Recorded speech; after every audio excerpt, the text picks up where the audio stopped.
Good evening and welcome to the evening news for today, Wednesday, November the 1st, 2023. I am Jarrell Bryan. Thank you for tuning in. Now let's take a look at some of the lead stories tonight. PM tells OAS of Venezuela building landing strip near ESSEQUIBO. Commonwealth concerned about Venezuela's planned referendum on Guyana's ESSEQUIBO.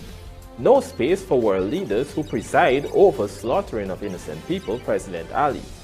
Law will take its course if Georgetown Mayor and City Council moves ahead with Amnesty AG. And focused and intense talks on gender equality on the way at first ministerial forum. Now for the news in detail. Prime Minister Brigadier Retired Mark Phillips today informed the Permanent Council of the Organization of American States of the recent action taken by Venezuela with the aim of annexing Guyana's Essequibo region. The hybrid special session of OAS Permanent Council was called following a request by Guyana. In his address, Prime Minister Phillips voiced Guyana's concerns about the referendum and the increasing presence of Venezuelan military personnel and equipment close to the shared border where the Essequibo region lies. According to the Guyanese Prime Minister, instead of being compliant with its international obligations, Venezuela has intensified its campaign of intimidation and threats against Guyana through the planned referendum set for December 3, 2023, that seeks the Venezuelan people's approval to, among other things, annex Guyana's territory of Essequibo. Here's what he had to say. Venezuela could be seeking to establish the foundations for actions aimed at the annexation of 2/3 of Guyana's territory, although the matter of the resolution of the controversy is quite properly before the ICJ. Coupled with the decision to conduct this referendum, it is confirmed that Venezuela has significantly increased its military forces and equipment on its border with Guyana.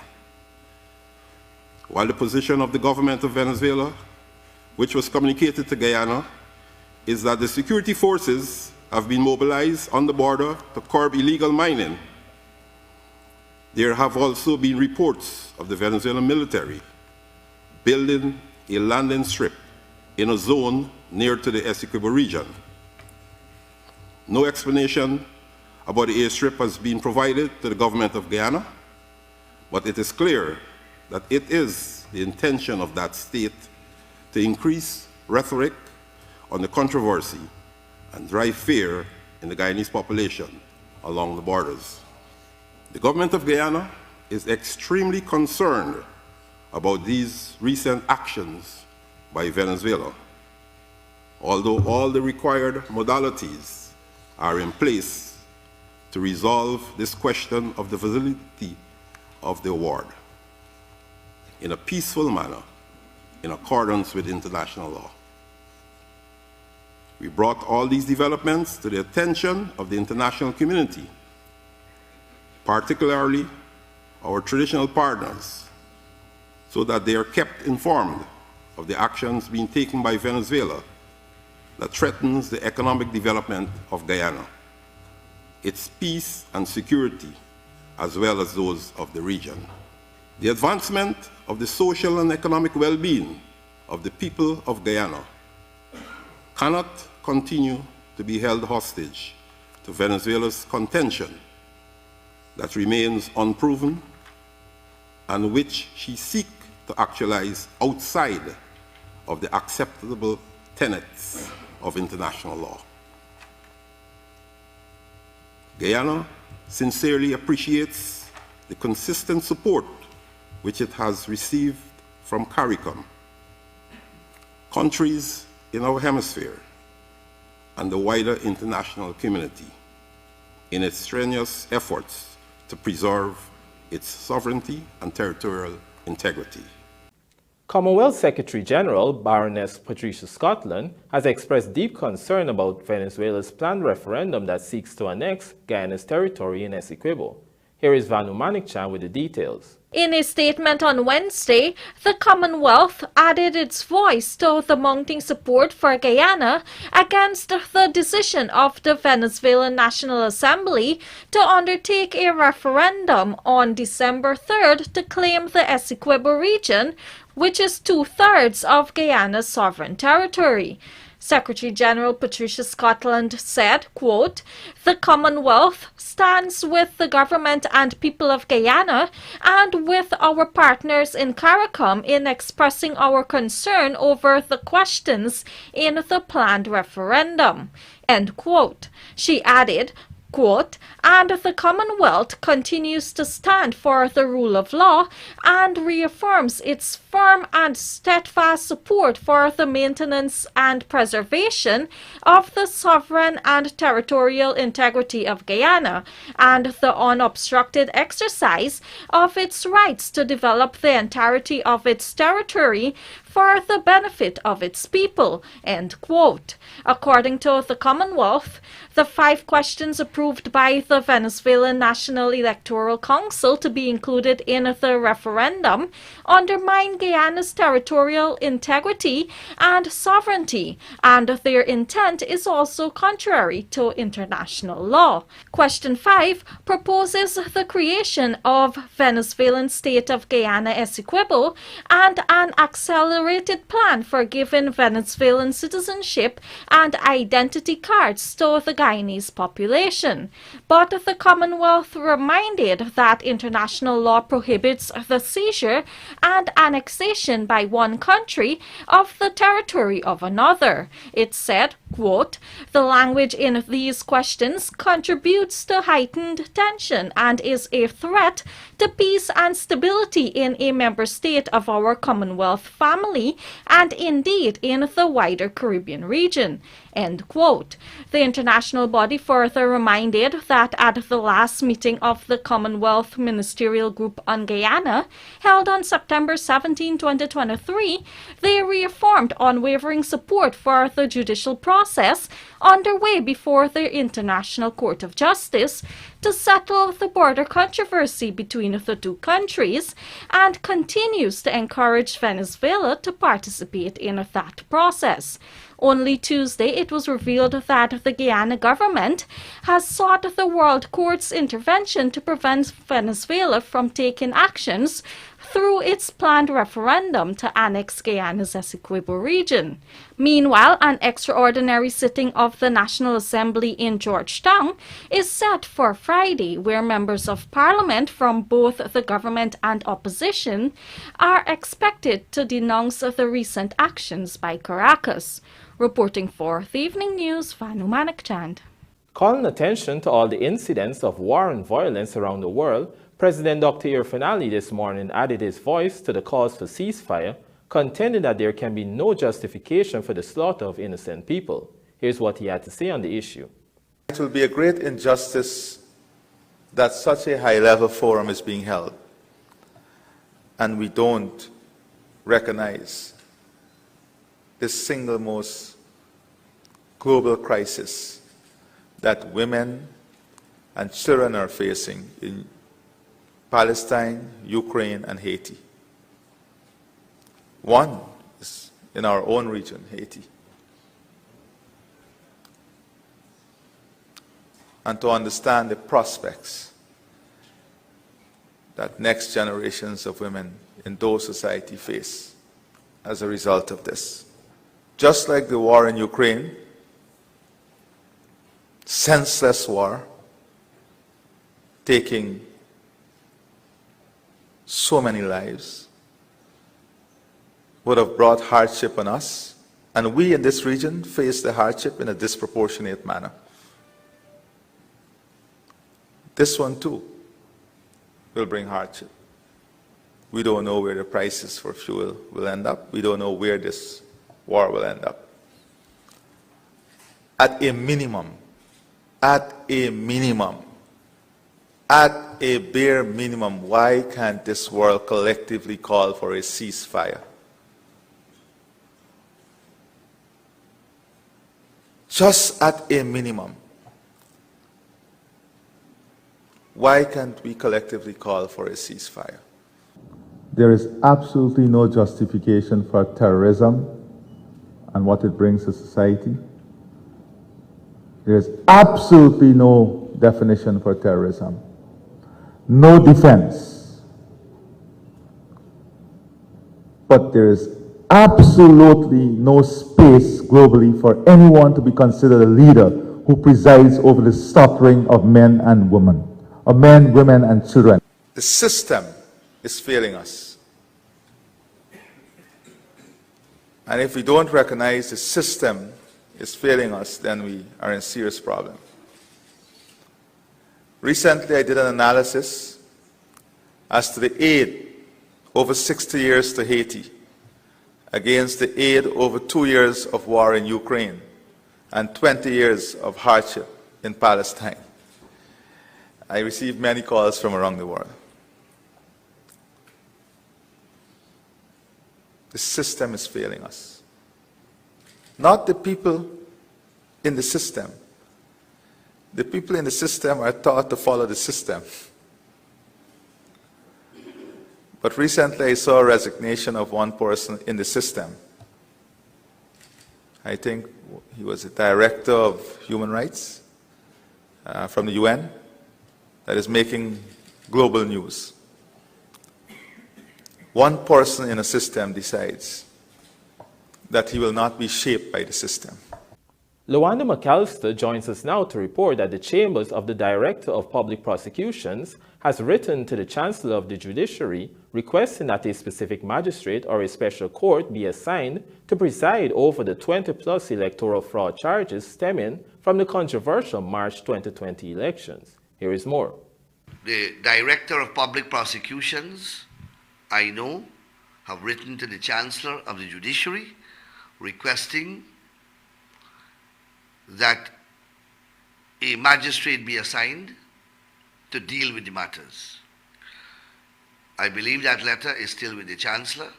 Hopefully, a response will be made to it. That was Attorney General and Legal Affairs Minister Anil Nandalal during his weekly program, Issues in the News. He was pleased that these cases are finally gaining momentum after complaining in the past about the pace at which they were being dealt with in the local courts. One magistrate is moving forward and has requested the prosecution to do certain things. Hopefully, the directives of the learned magistrate will be complied with by the prosecutor, and we can eventually have some movement in this matter. I have spoken a lot about it. People are commenting a lot about it. And finally, after 3 years, we seem to be getting some movement forward. So, but that didn't come easy. But better late than never. So let us see how these events are unfolding. Stemming from March 2nd, 2020 elections, some 32 electoral fraud cases have been filed in the Georgia Magistrates Court against several political activists, including APNU AFC Valdo Lawrence and GCOM officials, including former Chief Elections Officer Keith Loingfield, his then Deputy Roxanne Myers, and former Embattled Region 4 Returning Officer Claremont Mingo. Several other GCOM staff were also charged and placed before the courts. Most of these charges were filed in the late 2020 and early 2021, but up to a few months ago, the cases were languishing. At the last hearing, Senior Magistrate Leron Daly made it clear that unless the prosecutor organizes statements that are in disarray, she would not begin the trials into the electoral fraud cases. The lead prosecutor, Darshan Ramdani, has been granted until December 12th to organize his affairs. Lawanda McAllister, The Evening News. Coming up, Guyana boasts more female contractors, business owners than ever before President Ali. And suspect arrested, booty recovered after robberies at Chinese businesses.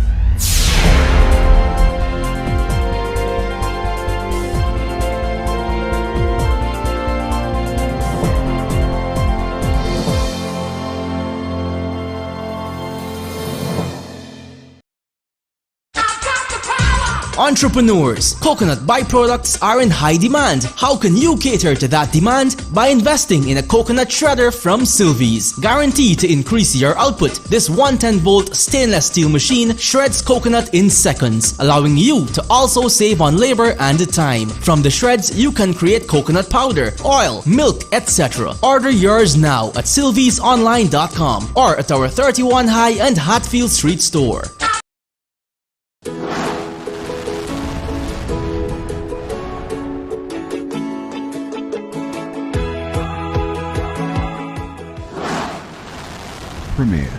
Premier insurance coverage for less. Stay safe. On the job, you know how it goes. 1 minute, everything's going right, and the next, something goes wrong. Don't worry, Premier Insurance will make things right again. For all risks insurance, call 223-0840 or visit premierinsurance.ui. Fuel your success. Premier Insurance coverage for less. Are you looking for men's suits for that wedding, prom, or special party? Or maybe you need to update your wardrobe with a modern fit or a new color for work. Search no more, because John Lewis Styles is the perfect men's suit store. Come see us on Waterloo Street, and our friendly staff will help you choose the perfect size, color, and fit. Complement that suit with a stunning shirt and tie, matching bow tie and suspenders, cufflinks, or even a pair of shiny dress shoes. You will love the way you look. John Lewis Styles. Simply different.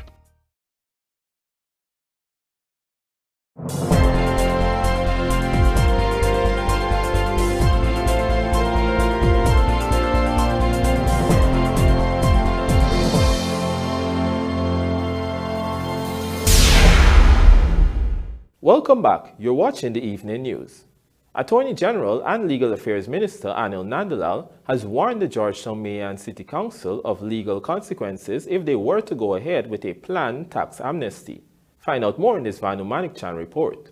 The Mayor and City Council of Georgetown wants to conduct a tax amnesty in order to raise funds to pay off a court judgment owed to the Guyana Revenue Authority.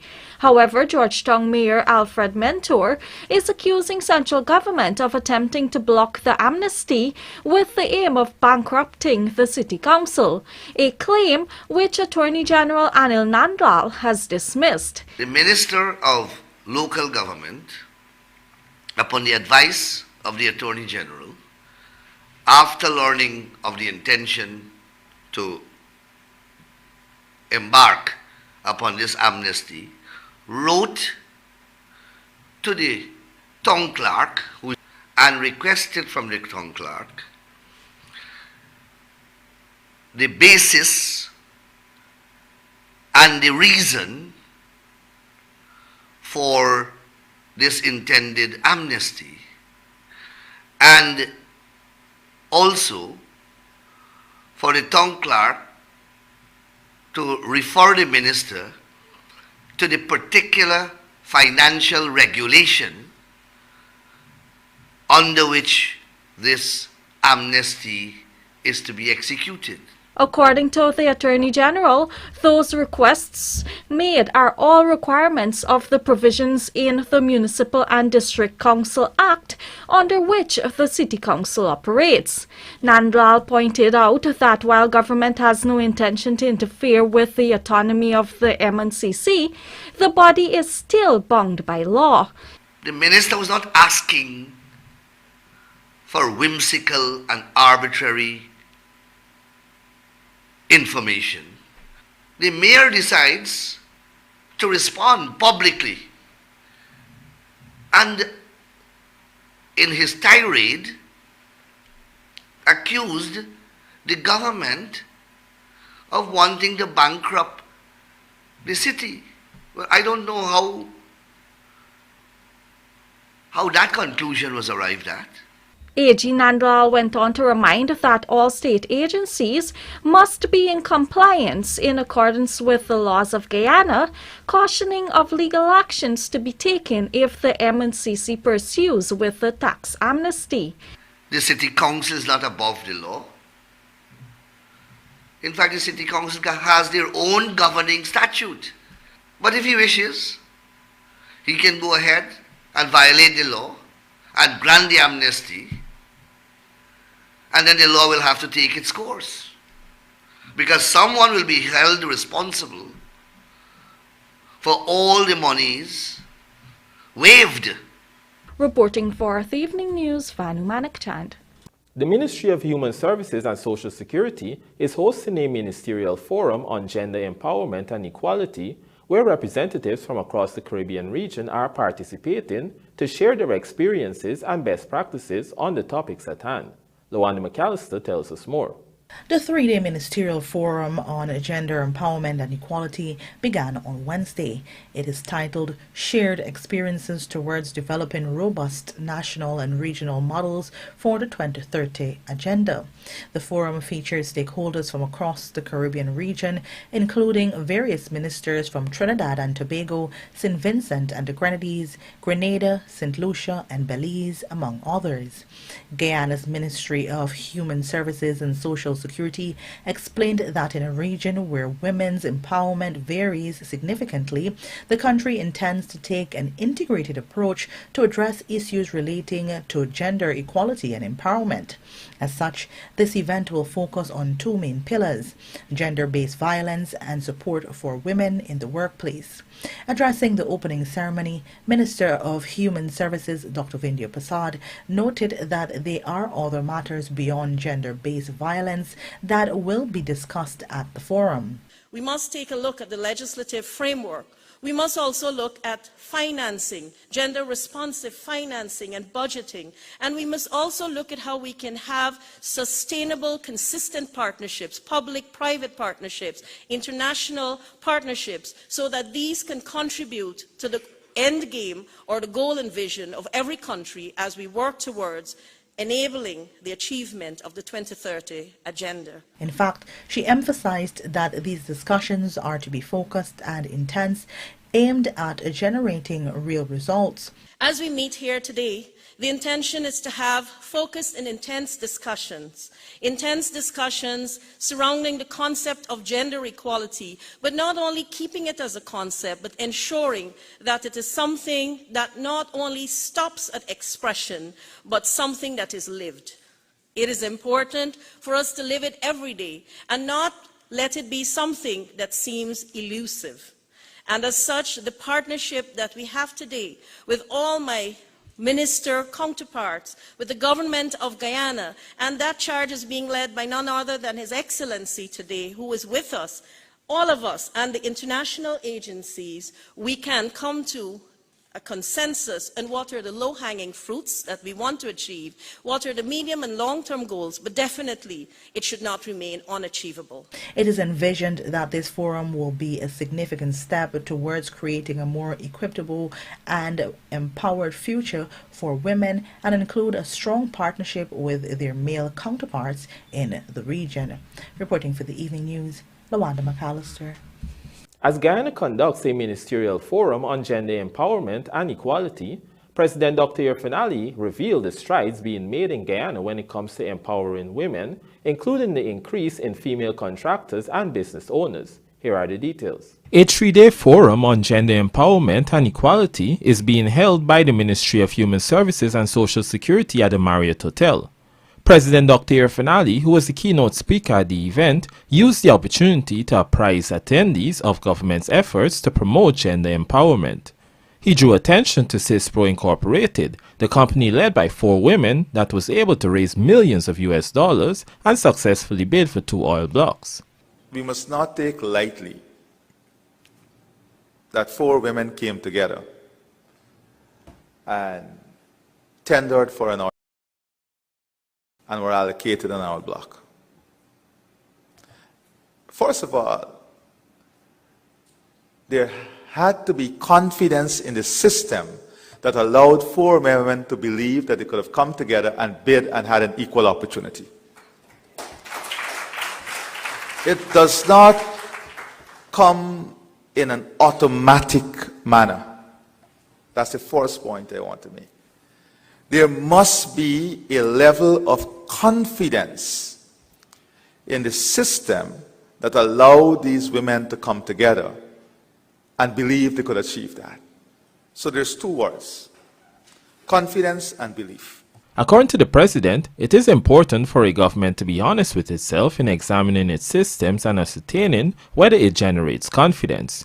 President Ali further made reference to the growth in female contractors who have been tapping into the infrastructure boom currently underway in the country. Similarly, over the last 3 years, we have seen more and more female contractors not only entering the system, but winning major contracts, building companies.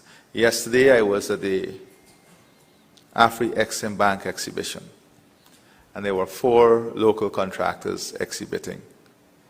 Out of the 4, 2 were female-owned contracting businesses. One of them proudly told me they're employing close to 120 persons now. And this is replicated. A high percentage, they're now doing the analysis of the small contractors in the community doing the small roads are led by female. Goal 5 of the UN Sustainable Development Goals, which Guyana and the rest of the world is working to achieve, speaks to gender equality. The Ministerial Gender and Equality Forum will, among other things, feature regional delegates who will share experiences and strategies to tackle gender inequality. Jarrell Bryan, The Evening News. Police have arrested one man and have been able to recover some of the items stolen following robberies at Chinese-operated businesses in Berbice. Andrew Carmichael has the details. 2 supermarkets in Region 6 East Berbice Quarantine were on Tuesday targeted by thieves. According to the police, during the wee hours, the One Go Chinese supermarket located at Lot 4 Canefield, East Kanji, which is owned and operated by 35-year-old Wan Wee Young, was broken into. The police said an undisclosed sum of cash and a quantity of Digicel and GT&T phone cards were stolen from the building. The Evening News understands that the perpetrators took in excess of $800,000 in cash. There are also several reports reaching this newscast of similar activities at businesses operated by Chinese nationals in the New Amsterdam area. On many occasions, the operators are reluctant to provide any information and in some instances have not been cooperating with the police. Only recently, a Chinese hardware store was robbed and a senior police officer visited the crime scene but was unable to get any information from the owners. The Evening News understands that the incident, which occurred on Friday last, resulted in the business being robbed of several $100,000. Meanwhile, shortly after 2 hours on Tuesday, a lone man was caught on camera removing a quantity of items from the Good Life supermarket situated at Cumberland, East Kanji. The man who escaped on bicycle removed 13 brooms from the premises with a total value of $10,000. On Monday morning, the supermarket was also the target of a lone thief who was also caught on camera removing items from the business place, including a $3,500 electric fan, 7 bicycle tires valued at $12,600, along with 6 tires for electric bikes valued at $18,000. On Tuesday, police reportedly arrested the suspect and were able to recover the fan and the brooms. The police have not provided much information on these incidents. Only recently, Police Commander Shiv Prasad Baka said 12% of the crimes in Region 6 are being committed in the Cumberland area.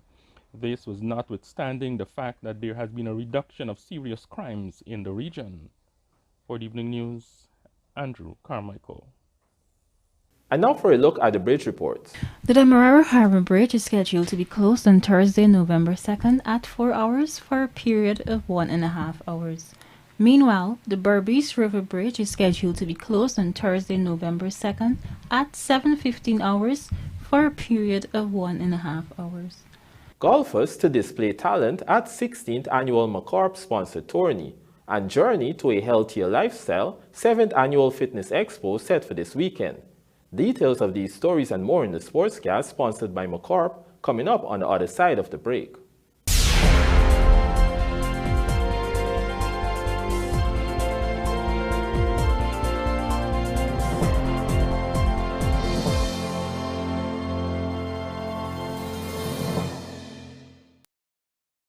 Superbet, your best bet. Bet as you enjoy your live matches today. Place your live bets at www.superbet.gy on any of your favorite matches and watch your winnings grow. Must be 18 years and older. Terms and conditions apply. Play responsibly. I am Avinash Narain. First met Avinash through one of my friends, and it was an instant meeting between two souls. Crystal is a genuine person. She loves fashion. He's one of those souls that once you meet him, it's hard not to love him. My grandmother, my mother, and her eldest sister, they were seamstresses. And I guess that's where my inspiration came from. It was very hard for me coming out to my family. Back then, being gay wasn't accepted. There is still a lot of stigma and discrimination attached to us. But at the end of the day, I'm human just like you are. It's important for me to be an ally on such an important topic because he's my friend. He's also a human being and everybody needs support.